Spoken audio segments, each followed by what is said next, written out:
ഇല്ല.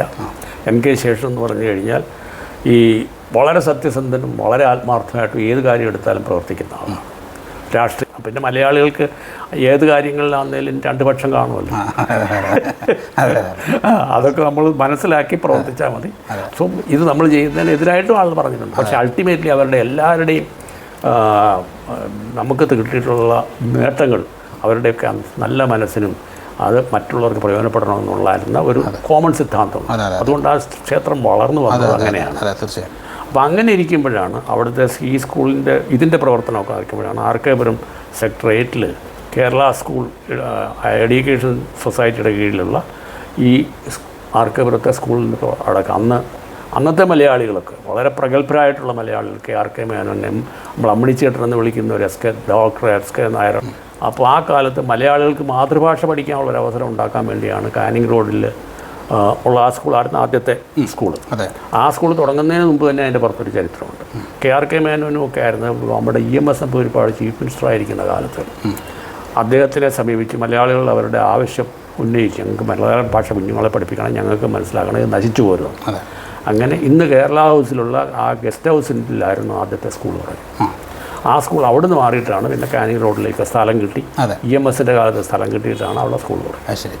അപ്പോൾ രണ്ടാമത്തെ സ്കൂള് വികാസ്പുരിയിൽ, അവിടെ ഇപ്പോഴത്തെ 50 വർഷത്തെ ആഘോഷം ഉണ്ടായിരുന്നു.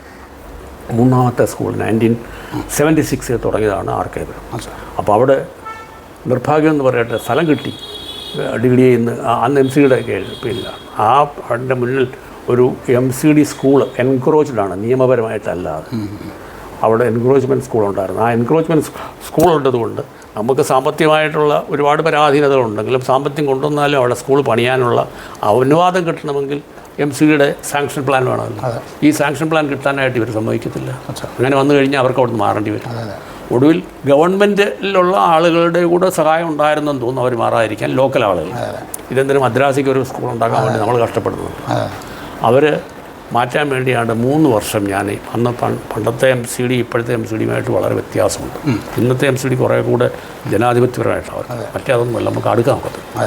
പക്ഷേ ഇവിടുത്തെ മലയാളികൾ വലിയ ആളുകളുണ്ടായിരുന്നെങ്കിൽ അവരെ സ്മരിക്കേണ്ട ഒരു കാരണം ഈ സ്കൂളിൻ്റെ ഈ MCD മാറ്റാൻ വേണ്ടി RV പിള്ള എന്ന് പറഞ്ഞിട്ട് ഇവിടുത്തെ അർബൻ ഡെവലപ്മെൻറ്റിൻ്റെ സെക്രട്ടറി ആയിരുന്ന ആസാം കേഡറിലുണ്ടായിരുന്ന ഒരു IAS ഉണ്ടായിരുന്നു.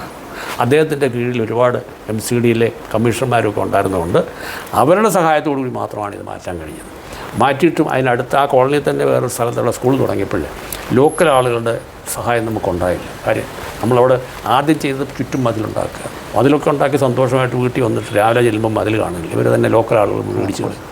അന്ന് നമ്മളെ സഹായിച്ചത് ചീഫ് മിനിസ്റ്ററായിരുന്ന മുഖ്യമന്ത്രിയായിരുന്ന ഷീലാ ദീക്ഷിത് ഒരുപാട് സഹായങ്ങൾ ചെയ്യും. സെക്ടർ 8 കേരള സ്കൂളിൻ്റെ അത് പിന്നെ നമ്മൾ വളർത്തിയെടുക്കാനും അതിൻ്റെ സ്ഥലം വിട്ടുകിട്ടാനും അതിനുവേണ്ടി പ്രവർത്തിച്ചത് MKG പിള്ള സാറായിരുന്നു. അതും എൻ്റെ കൂടെ ഉണ്ടായിരുന്ന ഈ ശേഷനും അവരുമാണ്. ശേഷനെന്ന് ഗവൺമെൻറ്റിലൊക്കെ പിടിയുള്ളതുകൊണ്ട് അദ്ദേഹത്തിന് കൂടുതൽ എന്നെക്കാട്ടി കൂടുതൽ സ്വാധീന ശക്തി ഉണ്ട്. നമ്മൾ ഒരു ചെറിയ ഷെഡ് ഉണ്ടാക്കി അവിടെ. ആ ഷെഡെന്ന് പറഞ്ഞു കഴിഞ്ഞാൽ ആടുന്ന ഷെഡാണ്, വെറും ക്യാൻവാസ് ഷെഡായിരുന്നു. തണുപ്പ് കാലത്ത് കുട്ടികളിൽ നിന്ന് വിറയ്ക്കുന്ന കണ്ടു കഴിഞ്ഞാൽ നമ്മുടെ കണ്ണിൽ കൂടെ വെള്ളം വരും, അത്ര സങ്കടമായിരിക്കും. കുട്ടികളെന്ന് പറഞ്ഞാൽ ആദ്യം തുടങ്ങുമ്പോൾ 2 ടീച്ചേഴ്സും 5 സ്റ്റുഡൻസും ഉണ്ടായിരുന്നു. ഈ ലേഡി ടീച്ചേഴ്സിനാണെങ്കിൽ അവിടെ ടോയ്ലറ്റിൽ പോകാനുള്ള സൗകര്യം പോലില്ല, അടുത്ത വീടുകളിലൊക്കെയാണ് അവർ പോയിക്കൊണ്ടിരുന്നത്. അങ്ങനെയൊക്കെ ഒരു വല്ലാത്തൊരു എന്താ പറയുന്ന ഒരു ബാലാരിഷ്ടത ഉണ്ടായിരുന്നൊരു സ്ഥാപനം. പക്ഷേ ആ സ്കൂളിൽ നിന്ന് വളർന്ന് ആദ്യത്തെ ഒരു പടി ഞാൻ ഉണ്ടാക്കിയതിന് ശേഷം ഞാൻ മാറിയിട്ട് ഇപ്പോൾ KP മേനോൻ എന്ന് പറഞ്ഞ ഒരാളാണ് എൻ്റെ ചെയർമാൻ. ഞാനും അദ്ദേഹത്തിൻ്റെ കൂടെ. ആർക്കേപുരം കേരള സ്കൂൾ ഇന്ന് നമ്മൾ ഡൽഹിയിലെ പ്രധാനപ്പെട്ട സ്കൂൾ നിരയിൽ ആദ്യത്തെ നിരയിൽ വരുന്ന ഒരു പ്രധാനപ്പെട്ട സ്കൂളാണ് ആർക്കേപുരം കേരള സ്കൂൾ. അപ്പോൾ അതിൻ്റെ തറക്കല്ലിടൽ, അതിൻ്റെ ബാക്കി കാര്യങ്ങളെല്ലാം ചെയ്തത് MKG പിള്ള സാറാണ്, അദ്ദേഹത്തിൻ്റെ ഒപ്പം ഉണ്ടായിരുന്നവരുമാണ്. അപ്പോൾ ഇന്ന് തന്നെ ഡൽഹിയിൽ ഏറ്റവും മികച്ച സ്കൂളിൽ വരുന്ന ആർക്കേപുരം സ്കൂൾ, അതിൻ്റെ ഒരു ആദ്യത്തെ ഘട്ടം അത് MKG പിള്ള സാർ ആദ്യം ഫസ്റ്റ് ഫേസ്, രണ്ടാമത്തെ ഫേസ് ആയപ്പോഴത്തേക്കും അപ്പം അതിൻ്റെ വളർച്ച വളരെ സുസ്ഥിരമാകാൻ ഇതുപോലെ സെൽഫ്ലെസ് ആയിട്ടുള്ള കുറേ പേര് KP മേനോൻ, ശേഷൻ, മുൻപുണ്ടായിരുന്ന ശേഷൻ, അതുപോലുള്ള ഒരുപാട് പ്രവർത്തകരുടെ സഹായം ഉണ്ടായി.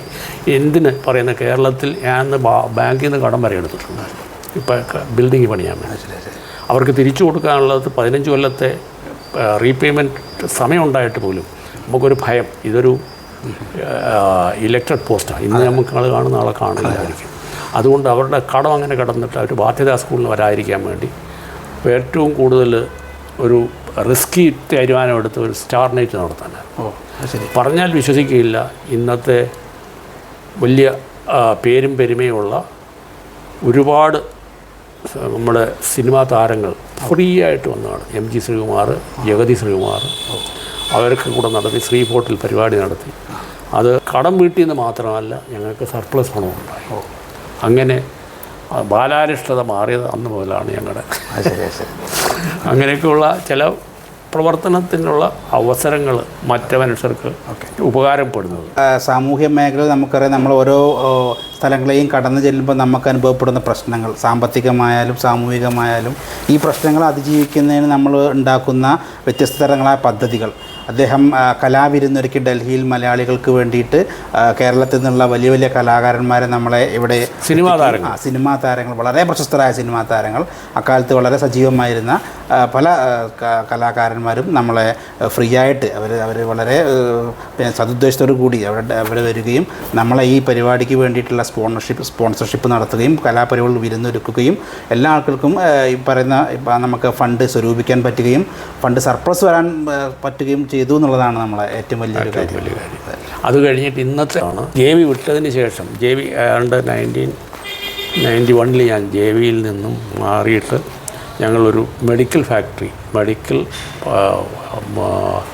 ഓട്ടോമാറ്റിക്, ഒരു ഹാൻഡ് ടച്ച്, കൈകൊണ്ട് തൊടാത്ത രീതിയിലുള്ള ഫുള്ളി ഓട്ടോമാറ്റിക് മെഷീനുമായിട്ടുള്ള ഒരു IV ഫ്ലൂയിഡ് ഫാക്ടറി തുടങ്ങി. അത് ഭിവാടി എന്ന് പറഞ്ഞ സ്ഥലമാണ്, ഭിവാടി രാജസ്ഥാനിൽ. അന്ന് അതിൻ്റെ കോമ്പറ്റീറ്റീവ്സായിട്ട് വലിയ ഫാക്ടറീസ്, വലിയ വ്യവസായികൾ ഉണ്ടായിരുന്നതുകൊണ്ട് വില കുറച്ചിട്ട് മാർക്കറ്റ് പിടിക്കാൻ വേണ്ടി ഭയങ്കരമായിട്ടുള്ള മത്സരമായിരുന്നു. വില കുറച്ച് ആ വില കുറയ്ക്കാനുള്ള ഇതിൽ നമ്മുടെ ഫാക്ടറിക്കും വലിയ ക്ഷീണം പറ്റിയെന്ന് പറഞ്ഞാൽ വ്യവസായപരമായിട്ട് നമ്മുടെ കോസ്റ്റ് പോലും കിട്ടാത്ത രീതിയിൽ വില താഴോട്ട് പോകും. അപ്പോൾ എൻ്റെ കൂടെ അന്ന് ഇതിൻ്റെ മെയിൻ നമ്മുടെ പ്രൊമോട്ടറായിട്ടുള്ള, ഇവിടെ നിങ്ങൾ കണ്ടിരിക്കും, അലുവാലിയ കോൺട്രാക്ട്സ് എന്നും പറഞ്ഞു, അദ്ദേഹമായിരുന്നു അതിൻ്റെ മെയിൻ പാറ്റേൺ അല്ല, അദ്ദേഹം പ്രൊമോട്ടർ.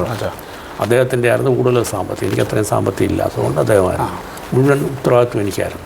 അദ്ദേഹം തന്നെയാണ് JV ഇലക്ട്രോണിക്സ് എന്ന ഫാക്ടറി അന്ന് ഉണ്ടാക്കാനും അദ്ദേഹം ആണ് സഹായിച്ചിട്ടുള്ളത്. അന്ന് മുതൽ ഞങ്ങളുടെ ബന്ധമായിരുന്നു.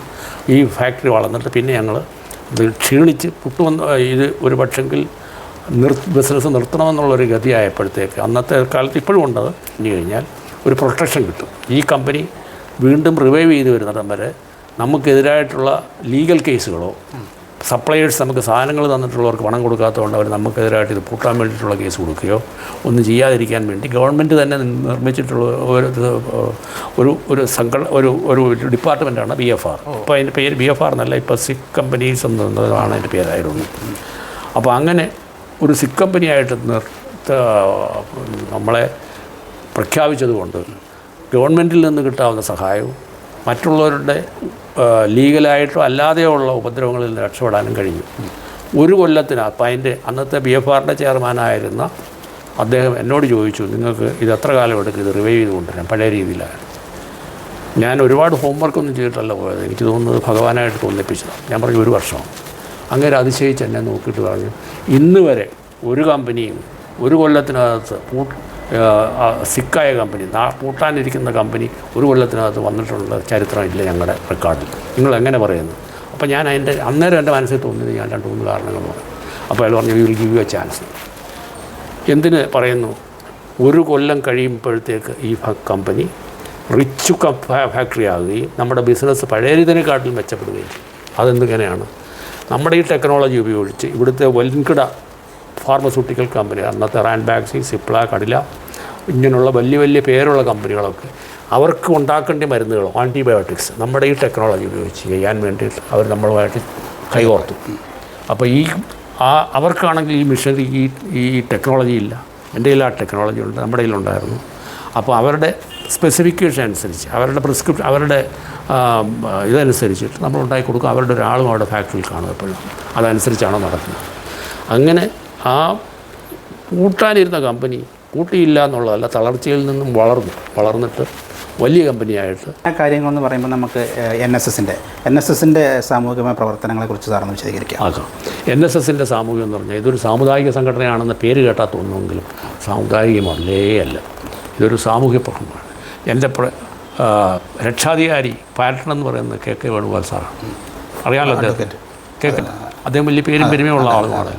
അദ്ദേഹം ആണ് ഇപ്പോഴും അതിൻ്റെ രക്ഷാധികാരി. അദ്ദേഹത്തിൻ്റെ നിർദ്ദേശം അനുസരിച്ച് ഞാൻ അദ്ദേഹത്തിനോട് ചോദിക്കും, ചില തീരുമാനങ്ങളൊക്കെ എടുക്കുന്നതിന് മുമ്പ് അദ്ദേഹത്തിനോട് ചോദിച്ചിട്ട് അദ്ദേഹം സമ്മതിച്ചാൽ ആ തീരുമാനം നമ്മൾ നടക്കും. അദ്ദേഹത്തിൻ്റെ അങ്ങനെ തുടങ്ങിയ അവിടെ ഇപ്പം ഈ എഡ്യൂക്കേഷന് യാതൊരു മാർഗവുമില്ലാതെ എന്നാൽ എഡ്യൂക്കേഷൻ നടത്താൻ മിടുക്കരായിട്ടുള്ള കുട്ടികളെ സഹായിക്കാൻ വേണ്ടി ഞങ്ങൾക്കൊരു എഡ്യൂക്കേഷൻ സിസ്റ്റമുണ്ട്. ഏതാണ്ട് 100-200 പിള്ളേർക്ക് അദ്ദേഹം തന്നെ സഹായം ചെയ്യുന്നുണ്ട്. പിന്നെ വിധവ പെൻഷൻ എന്നും പറഞ്ഞു. വിധവ എന്ന് പറയാൻ പാടില്ല, സഹായഹസ്തം എന്നേ പറയാൻ പാടുള്ളൂ. വിധവ എന്ന് പറയുന്നത് ഒരു ശരിയായിട്ടുള്ള വാക്കല്ല. ആരും ഇല്ലാതെ നിരാശ്രയമായിട്ടുള്ള സ്ത്രീകൾക്ക് ഒരു പെൻഷൻ മാതിരി കൊടുക്കും. പിന്നെ അതുകൂടാതെ തന്നെ നമ്മുടെ പൈതൃകമായിട്ടുള്ള കലകൾ പലതും അവിടെ പഠിപ്പിക്കുന്നുണ്ട്. അതിനിടയ്ക്ക് ഞങ്ങൾക്കൊരു 1000 സ്ക്വയർ മീറ്റർ സ്ഥലം കിട്ടി. അത് സ്ഥലം കിട്ടിയത് ഈ ഇദ്ദേഹത്തിൻ്റെ കാലത്തായിരുന്നു, നമ്മുടെ TK മൻമോഹൻ സിംഗ് സാറിൻ്റെ. അവിടെ ഒരു ബിൽഡിംഗ് ഉണ്ടാക്കി, നല്ലൊരു ബിൽഡിങ്ങാണ്. നിങ്ങൾ കണ്ടിട്ടില്ലെങ്കിൽ എപ്പോഴും സെക്ടർ 11 4 നിലയുള്ളൊരു ബിൽഡിങ്ങാണ്. അത് ഉദ്ഘാടനം ചെയ്തത് president of India Pranab Mukherjee. സാധാരണ ഒരു സാമൂഹിക സംഘടനയാണെങ്കിൽ ഒരിക്കലും ആരും അദ്ദേഹം വരത്തില്ല. ഇവിടെ കിടങ്ങൂർ ഗോപാലകൃഷ്ണൻ ഉള്ളതെന്ന് കേട്ടിട്ടുള്ളത് NSSൻ്റെ. 1984 ഇവിടെ ഒരു NSS സ്ഥാപിച്ചു. NSSൻ്റെ ഒരു ശാഖ തുടങ്ങി. ഈ NSS സംഘടന ഏതാണ്ട് 41 വർഷമായിട്ട് ഇവിടെ നിലകൊള്ളുക. 1984 ഒരു സാമുദായിക സംഘടനയെക്കാട്ടിലും ഈ സാമൂഹ്യമായിട്ട് വളരെയധികം അംഗീകാരം കിട്ടിയൊരു സംഘടനയാണ്. അതുകൊണ്ട് മറ്റുള്ള സമുദായങ്ങളുടെ സംഘടനകൾ, സഹോദര സംഘടനകൾ, പിന്നെ DMA പോലുള്ള സംഘടനകൾ എല്ലാവരുമായിട്ട് നല്ല ബന്ധവും അവരുടെ കൂടെ സമൂഹത്തിന് നന്മ വരത്തക്കവണ്ണമുള്ള പ്രവർത്തനങ്ങളിൽ ഞങ്ങൾ എപ്പോഴും മുന്നിലുണ്ട്.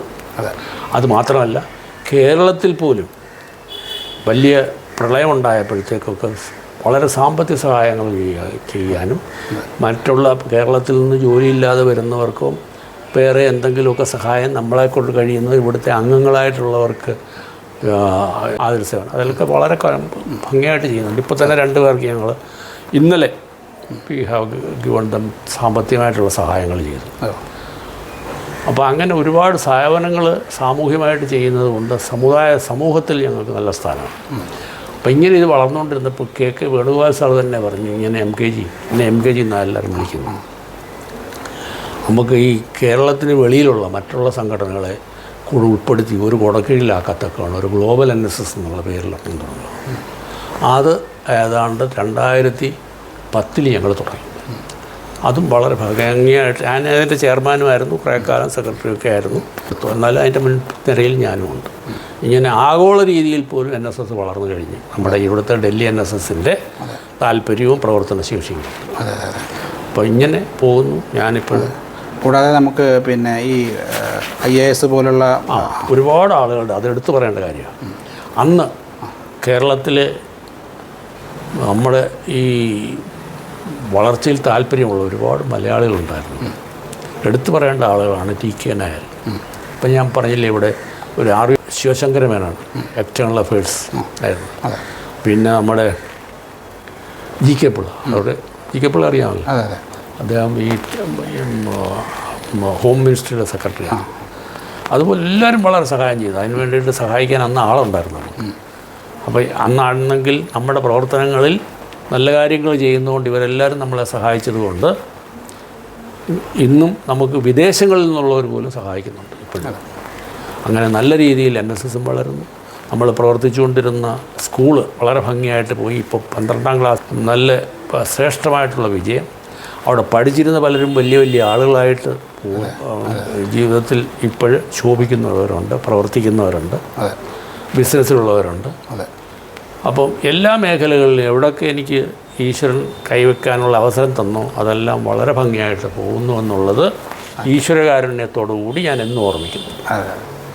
അപ്പോൾ എല്ലാ പ്രേക്ഷകരും ഇത് ശ്രദ്ധിക്കുമെന്ന് വിചാരിക്കും. നമ്മുടെ ഭഗവത്ഗീതയിൽ ഇതുപോലുള്ള ഒരു വാക്യമുണ്ട്, നമ്മുടെ ഭഗവാൻ ശ്രീകൃഷ്ണൻ തന്നെ. അതായത് നമ്മുടെ പ്രവർത്തനം, നമ്മുടെ കർമ്മം, നമ്മുടെ വാക്ക്, ഇതാണ് ഏറ്റവും പ്രധാനമായിട്ട്. നമ്മൾ കർമ്മം ചെയ്യുമ്പോഴും നമ്മൾ വാക്ക് പറയുമ്പോഴൊക്കെ വളരെ ശ്രദ്ധയോടുകൂടി ചെയ്യണം എന്നാണ് ഭഗവാൻ അതിൽ പറയുന്നൊരു വാക്യം.